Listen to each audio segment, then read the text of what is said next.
Hi guys, welcome to Khushi's Kitchen.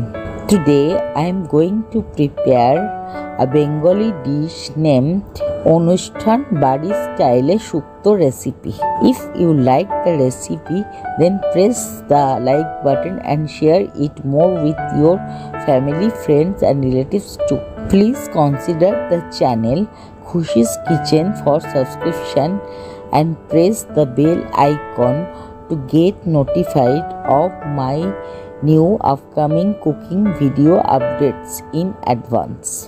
Let's start the video and quickly have a look to the ingredients which are enlisted for making this special recipe. The ingredients list with detailed measurement are given here on the front page after starting the video, so you can pause the video and check the list in details. While cooking, I will also dictate the same step by step. অনুষ্ঠান বাড়ির মতো শুক্তো রান্না করতে গেলে আমাদের বেশ কিছু সবজি প্রয়োজন। আমি এখানে তাই বেশ কিছু সবজি নিয়েছি: আলু, কাঁচকলা, পেঁপে, পটল, সজনে ডাঁটা, বরবটি, উচ্ছে, বেগুন এবং ঝোলের বড়ি।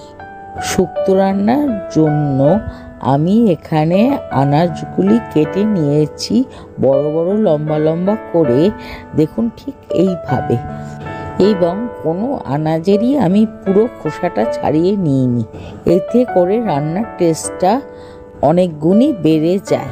সমস্ত সবজি কেটে নেওয়ার পর আদা এবং কাঁচা লঙ্কা নিয়ে মিক্সিতে বেটে নিয়েছি।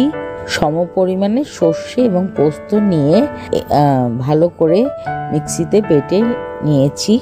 একটি নারকেলকে কুড়িয়ে নিয়েছি এবং কাজুটাও বেটে নিয়েছি। এবারে একটা কড়া নিয়ে গ্যাস ওভেনে বসিয়ে তার মধ্যে পর্যাপ্ত পরিমাণে সাদা তেল দিচ্ছি।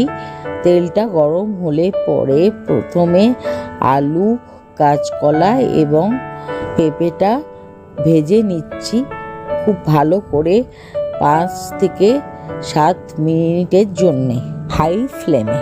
দেখুন এখানে যখন আলু, কাঁচকলা, পেঁপে একটু লালচে হয়ে গেছে, ঠিক এই সময় আমি আনাজগুলো একটি পাত্রে নামিয়ে নিচ্ছি তেলটাকে ছেঁকে। এরপর ওই সেম তেলে পটল এবং ডাঁটা বেশ লাল করে ভেজে নিচ্ছি গ্যাসের ফ্লেমটাকে হাই রেখে। যখন পটল এবং ডাঁটা ভাজা হয়ে গেল তখন ওই সেম পাত্রে নামিয়ে নিচ্ছি এবং ওই সেম তেলে আবারও বরবটিটা দিয়ে মিনিট 2-এর জন্য ভালো করে নেড়ে চেড়ে ভেজে নিচ্ছি। এবারে উচ্ছেটা কড়ার ওই সেম তেলে অ্যাড করছি এবং হালকা লালচে করে ভেজে নিচ্ছি, দেখুন ঠিক এইরকম ভাবে। Last but not the least, বেগুনগুলোকেও ভেজে নিচ্ছি হালকা লালচে করে। এরপর ওই সেম তেলে বড়িটাও ভেজে নিচ্ছি। নোট, এখানে আমি বেগুন এবং বড়িটা অন্য একটি পাত্রের মধ্যে সরিয়ে রেখেছি যাতে করে বেগুনগুলি খুব বেশি নরম না হয়ে যায়।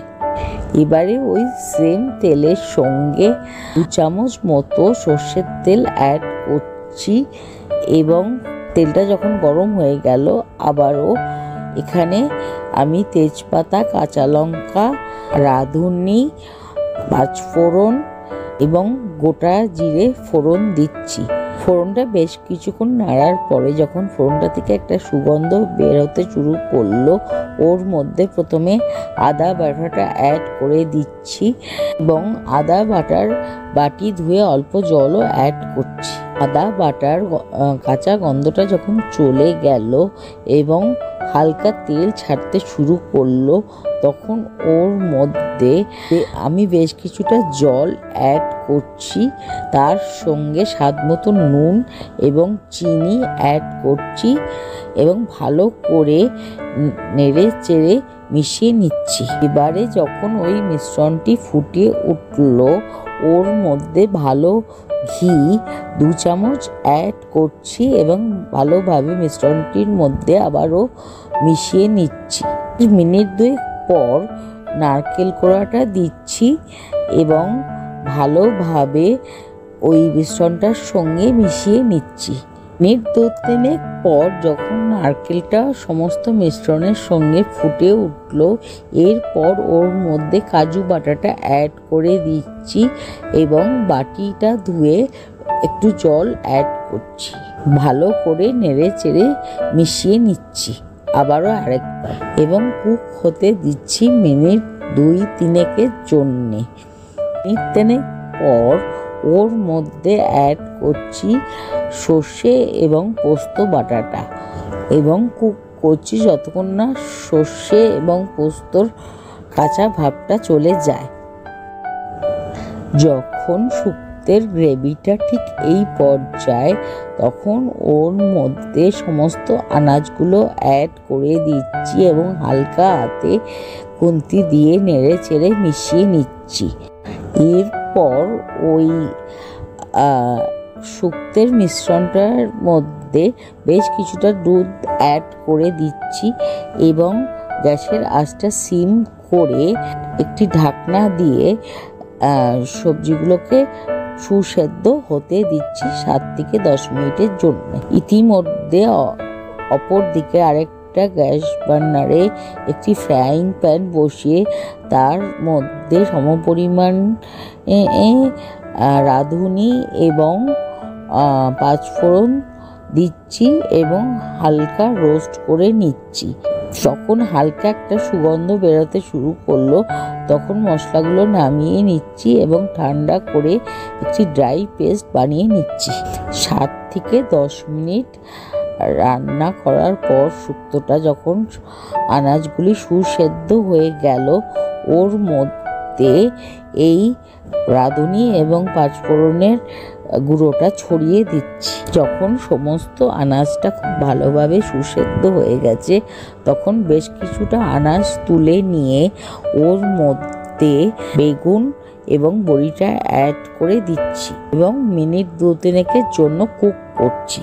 এবারে বেগুন সহ সমস্ত আনাজ যে পাত্রে পূর্বে তুলে রেখেছি সেই পাত্রেই পুরোটা তুলে রাখছি।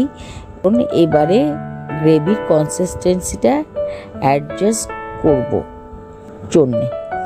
যখন গ্রেভির কনসিস্টেন্সিটা অ্যাডজাস্ট হয়ে গেল, তখন ওর মধ্যে ওই ড্রাই পেস্টটা রাঁধুনি এবং 5 ফোড়নের দিয়ে দিচ্ছি। ওর সঙ্গে বেশ কিছুটা ঘি অ্যাড করে দিচ্ছি এবং গ্যাসের ফ্লেমটা অফ করে দিচ্ছি। যে পাত্রে শুধু শুক্তের আনাজটা তুলে রেখেছিলাম, সেখানেও ওই ড্রাই পেস্টটা 5 ফোড়ন এবং রাঁধুনির অ্যাড করছি। এবারে ধীরে ধীরে গ্রেভিটা কড়ার থেকে ওই পাত্রে অ্যাড করে দিচ্ছি। তৈরি হয়ে গেল বাঙালির জনপ্রিয় অনুষ্ঠান বাড়ির স্টাইলে সুস্বাদু শুক্তো রেসিপি। এই রেসিপিটি আমি 8 থেকে 10 জন লোকের জন্য করেছি, তাই জন্য আমাকে কাজটা এইভাবে করতে হয়েছে। আপনারা পুরোটাই করার মধ্যে করতে চাইলে করতে পারবেন। বেশ কিছুক্ষণ রাখার পর শুক্তোটা একটি পাত্রে ভালো করে ঝাঁকিয়ে মিশিয়ে নিচ্ছি। এরপর একটি সার্ভিং বোল নিয়ে শুক্তোটা সার্ভ করছি। এই দেখুন, today's video is over for the time being and will be coming back soon with a new cooking recipe. Thanks for watching. Thanks to all.